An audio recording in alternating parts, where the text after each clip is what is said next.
सकते हो। मैं इस वक्त शेखुपुरा की तहसील फिरोजवाला में मौजूद हूँ। ये है राना टाउन। यहाँ पे पास से गुजरता है नाला बेड। नाला बेड में पानी ज़्यादा होने की बिना पर यहाँ से बंद टूटा और बंद टूटने के बाद जो पानी है वो फसलों की तरफ और घरों की तरफ तेज़ी से बढ़ता गया। अब यहाँ पर जो घरों की सूरत हाल है, 8-8 फुट जो पानी है वो घरों के अंदर दाखिल हो चुका है। 2000 एकड़ से ज़्यादा जो ज़री ज़मीन है वहाँ पर पानी आ चुका है। इन लोगों को बहुत मुश्किलात का सामना करना पड़ रहा है। लोग अपने घरों से बाहर नहीं निकल पा रहे और जिन मुश्किलात का सामना है, मेरे साथ एक शहरी, उनसे बात करेंगे। अस्सलाम वालेकुम। वालेकुम सलाम सर। भाई पानी घरों के अंदर आ चुका है, तो कैसे यहाँ पे ज़िंदगी का निज़ाम चल सर रहा है? यहाँ पे ज़िंदगी का निज़ाम बिल्कुल धर्म भरम हो गया है। अपनी मदद आपके तहत लोग सब कुछ कर रहे हैं, गवर्नमेंट कुछ नहीं कर रही।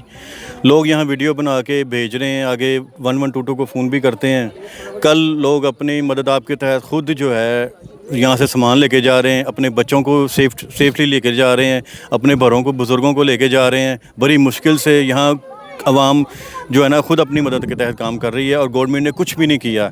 गवर्नमेंट को पता है कि यहाँ हर साल पानी आता है। यही मसाइल हैं कि गवर्नमेंट यहाँ पे कुछ नहीं कर रही। लोग अपनी मदद आपके तहत यहाँ से नकल मकानी करने पर मजबूर हो चुके हैं। अगर मेरा कैमरामैन आपको दिखा सके तो मेरे बैक साइड पे कुछ घर ऐसे हैं जो मुकम्मल डूब चुके हैं। इन घर का फर्नीचर तबाह हो चुका है। घरों के बाहर ताले लगे हैं और यहाँ के जो अंदर लोग थे वो यहाँ से अपना घर छोड़ के किसी जगह पर नकल मकानी करने पर मजबूर हुए। अब अभी भी यहाँ पर सैकड़ों घर ऐसे हैं जो पानी के अंदर डूब चुके हैं।